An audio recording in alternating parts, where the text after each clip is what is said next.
My dear students, मैं हूं Vivek Singh. Future ITM पे आपका स्वागत है। तो बच्चों, आज हम लोग पढ़ेंगे law of ratio, means ratio and proportion. जो हमारे सिलेबस में है, जितना हमें जानने की ज़रूरत है, वो क्या क्या चीज़ें हैं, हम लोग इसी वीडियो में एक एक करके सीख जाएंगे। रेशियो क्या होता है कि अगर सेम क्वान्टिटीज़ हैं और ए बाई बी, अगर एक ही क्वान्टिटीज़ के दो वैल्यूज़ हैं, तो ए बाई बी जो होता है उसको रेशियो के टर्म्स में हम लोग एज टू बी लिखते हैं। इसको कहते हैं as to b, which is denoted by the fraction a by b. Normally जब हम लोग रेशियो लिखते हैं तो इसको सिंपलेस्ट फॉर्म में लिखते हैं। ये कोई हार्ड एंड फास्ट रूल नहीं है, लेकिन प्रेफर करते हैं। आप जैसे 2:3 को 4:6 भी लिख सकते हो। तो 4:6 में 2 कॉमन फैक्टर है, तो उसको आप हटा सकते हैं। सिंपलेस्ट टाइप में रेशियो लिखा जाता है। और जब दो रेशियो इक्वल होते हैं तो उसी को कहा जाता है प्रोपोर्शन। मतलब अगर ए बाई बी प्रोपोर्शन बोलते हैं, equal to C by d है, तो इसी टर्म्स को हम लोग इस तरह से लिखते हैं कि ए इज़ टू बी, और यहाँ पे 4 इस तरह से चीज़ें लगा दी जाती हैं, और यहाँ लिखते हैं सी इज़ टू डी, इसको कहते हैं एक्सट्रीम और इसको कहते हैं मीन। मतलब इन दोनों का जो प्रोडक्ट है वो इन दोनों के एक्सट्रीम के प्रोडक्ट के इक्वल है। उसको आप इस तरह से भी डील कर सकते हो कि ए इंटू डी की वैल्यू किसके इक्वल है, बी इंटू सी के। ओके, तो ये आपको ध्यान रखना है। अब इसमें क्या होता है कि लॉ ऑफ रेशियो एक टर्म होता है, लॉ ऑफ रेशियो। तो सबसे पहला लॉ क्या होता है बच्चों, कंपोनेंटो और डिविडेंडो। ए बाई बी की वैल्यू अगर सी बाई डी के इक्वल है तो आप दोनों तरफ 1 ऐड कर सकते हैं, जिसको कहते हैं कंपोनेंटो। इन दोनों को पलट देंगे तो इन्वर्टेंडो, 1 माइनस करके एलसीएम लेंगे तो डिविडेंडो। फिर जो रिजल्ट्स बनता है वो आप A plus B upon A minus B equal to C plus D upon C minus D, इसी को कहते हैं कंपोनेंटो डिविडेंडो।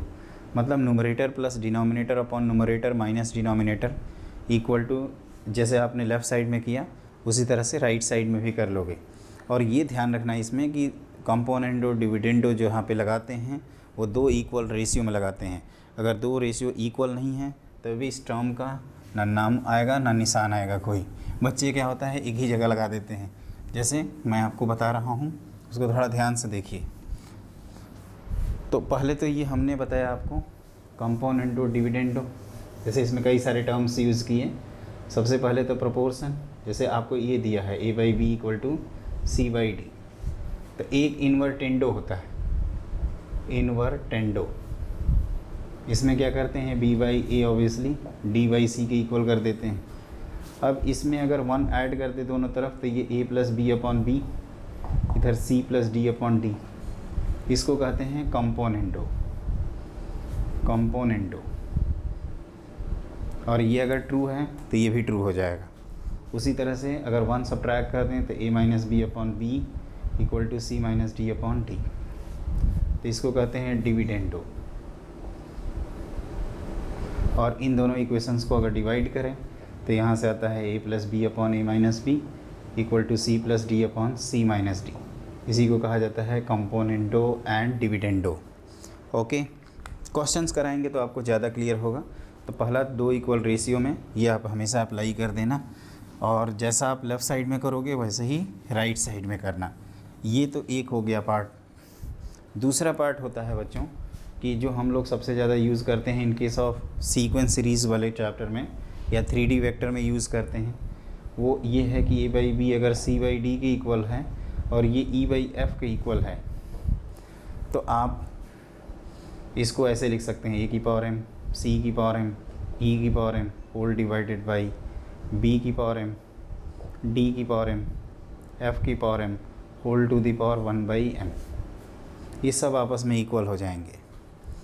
जैसे फॉर एग्जांपल मैं ये कहना चाहता हूँ कि ए बाई बी अगर सी बाई डी के इक्वल है तो आप इसको A plus C upon B plus D के इक्वल कर सकते हैं, और इसको A minus C upon B plus B minus D के इक्वल कर सकते हैं। फॉर एग्जांपल 5/10 की वैल्यू जो होती है वो 1/2 होती है। इसको हम लोग चाहें तो 5 + 1 अपॉन 10 + 2 लिख सकते हैं, और इसको हम लोग चाहें तो 5 - 1 अपॉन 10 - 2 लिख सकते हैं। ये सब के सब 1/2 के इक्वल हैं। वही मैं यहाँ पे समझाने की कोशिश कर रहा हूँ। और इसका जो प्रूफ है वो आप क्या करना, a by B equal to जो सी बाई डी है equal to e by f है, इसको के मान लेना।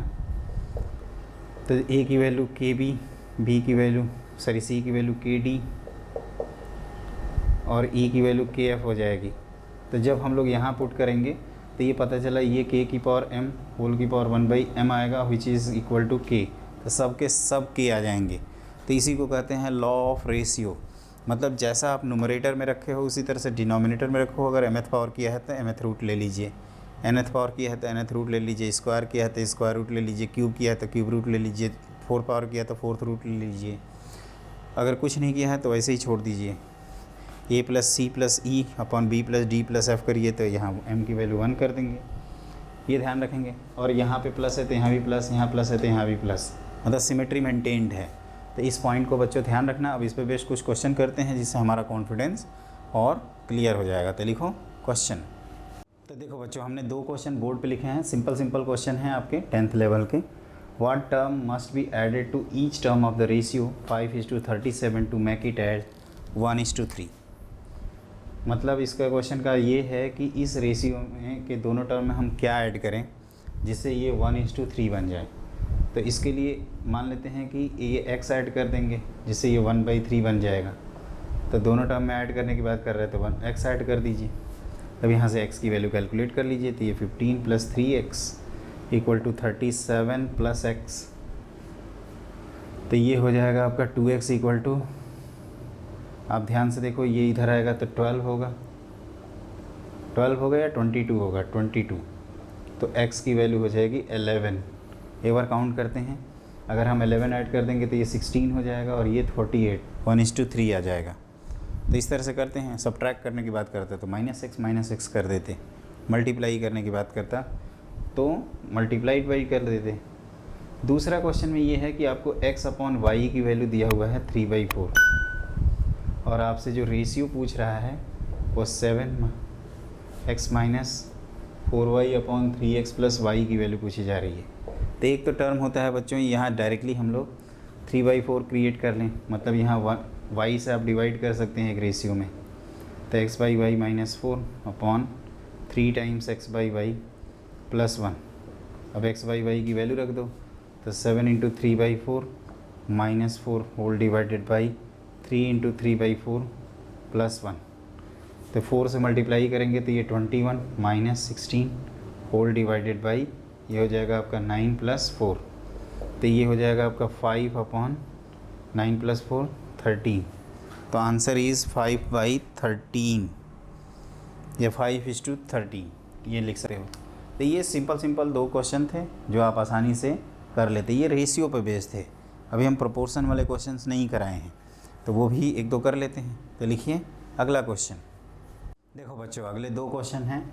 a/b, b/c, c/d, d/e सब सेम है। तो ab + bc + cd + de इसकी वैल्यू प्रूव करिए। a² + b² + c² + d² multiplied by b² + c² + d² + e²। उसी तरह से हमने दूसरा क्वेश्चन दिया है। तो ऐसे क्वेश्चंस में सबसे आसान तरीका ये होता है कि आप क्या करिए, जैसे पहले का तीसरे क्वेश्चन का सलूशन लिखना चाहते हैं तो a/b, b/c, c/d और d/e ये अगर सेम दिया हुआ है तो आप इसको k के इक्वल मान लीजिए या r के इक्वल मान सकते हैं। तो यहाँ से आपको a की value k times b, b की value k times c, c की वैल्यू k टाइम्स d और या इसको इस तरह से भी डील कर सकते हैं हम लोग कि आप इसको चाहें तो 1/k लिख दीजिए। तो b की वैल्यू क्या हो जाएगा k टाइम्स a, c देखो तो k टाइम्स b होगा तो ये k² टाइम्स a हो जाएगा। d की वैल्यू लिखोगे तो ये k टाइम्स c होगा तो ये k³ टाइम्स a होगा। e की वैल्यू लिखोगे तो e की वैल्यू k टाइम्स d लिखेंगे तो ये k⁴ टाइम्स d। अब आप LHS RHS दोनों पुट कर दीजिए। तो LHS AB + BC + CD + DE का होल स्क्वायर। तो देखो a की वैल्यू क्या है, a ही है तो ये हो जाएगा k टाइम्स a²। BC इन दोनों का प्रोडक्ट है k³ टाइम्स a²। CD तो k⁵ टाइम्स a²। और DE तो k की पावर 7 टाइम्स a स्क्वायर का होल स्क्वायर। तो आप यहाँ से देखोगे k स्क्वायर बाहर आता है, a की पावर 4 बाहर आता है, और जो बच जाता है वो 1 plus k square plus k की पावर 4 प्लस k की पावर 6 का होल स्क्वायर आता है। और RHS की अगर बात करें तो RHS में a square plus b square plus c square plus d square है, multiplied by b square plus c square plus d square plus e square है। तो आप जब मल्टीप्लाई करोगे यहाँ पे, है ना, हम इस क्वेश्चन का LHS वाला पार्ट हटा देते हैं। देखिए, तो आप जब मल्टीप्लाई करेंगे तो यहाँ पे क्या होगा वो आपको देखना होगा। तो a स्क्वायर मतलब a स्क्वायर का मतलब a स्क्वायर ही लिखेंगे, फिर b स्क्वायर मतलब k स्क्वायर a स्क्वायर, फिर c स्क्वायर कर रहे हो तो k की पावर 4 a स्क्वायर, और फिर d स्क्वायर मतलब k की power 6 a square multiplied by b square करोगे तो k स्क्वायर a स्क्वायर आएगा, फिर k की पावर 4 a स्क्वायर, k की पावर 6 a स्क्वायर और k की पावर 8 a स्क्वायर। तो आप यहाँ से k स्क्वायर a स्क्वायर बाहर कर सकते हैं, और यहाँ से a स्क्वायर, तो k स्क्वायर a की पावर 4 बाहर करेंगे तो 1 plus k square plus k की पावर 4 प्लस k की पावर 6 का होल स्क्वायर आएगा। तो ये दोनों पार्ट देखिए आपका सेम है, तो आप कह सकते हो कि LHS इक्वल टू RHS, है ना। तो इसमें k 1/k कोई भी वैल्यू पुट कर सकते हैं। कैलकुलेशन लेंदी जा रहा था तो हमने क्या किया कि हमने इसको 1/k मान लिया, जैसे b को a के टर्म्स में, c को भी a के टर्म्स में, d को भी a के टर्म्स में। आगे चल के हम लोग पढ़ेंगे बच्चों कि इस तरह के जो टर्म होते हैं उसको हम लोग GP कहते हैं। ABCD ये सब GP में है, तो GP के कॉमन रेशियो को आप R लिख सकते हैं। जैसे यहाँ पे हमने 1/k लिख दिया है, आप k की जगह R भी लिख सकते हो। तो इस तरह से हमने एक क्वेश्चन आपको बताया है। ये बहुत आसान सा क्वेश्चन है, बस आपको क्या पुट करना है इसकी नॉलेज होनी चाहिए। अगर उतना नॉलेज है तो बहुत आसानी से ये हो जाएगा आपसे। अब देखिए जैसे दूसरे क्वेश्चन में क्या है, तो दूसरे क्वेश्चन में हम लोगों को ये दिया है कि x/a की वैल्यू जो है वो y/b के इक्वल है, इक्वल टू z/c के इक्वल है। तो आप चाहें तो इसको k मान सकते हैं, this is equal to k। तो LHS में अगर वैल्यू रखेंगे तो a square plus b square plus c square multiplied by x square plus y square plus z square है। तो x y z की वैल्यू रखोगे तो a square plus b square plus c square, और x की जगह आप रखोगे k टाइम से, तो k square a square, k square b square, k square c square. तो आपको रियलाइज़ होगा कि k स्क्वायर बाहर आ गया और ये हो गया a square plus b square plus c square का होल स्क्वायर। ओके, जिसको हम लोग ऐसे भी लिख सकते हैं कि k को अंदर लेकर चले जाएं तो k टाइम्स, ऐसे लिख सकते हो इसको डील करके कि a into k into a, b into k into b, c into k into c, और k into a basically x है, k इंटू b y है, और k इंटू c z है का होल स्क्वायर। तो इस तरह से आप डील कर सकते हैं इसको आसानी से।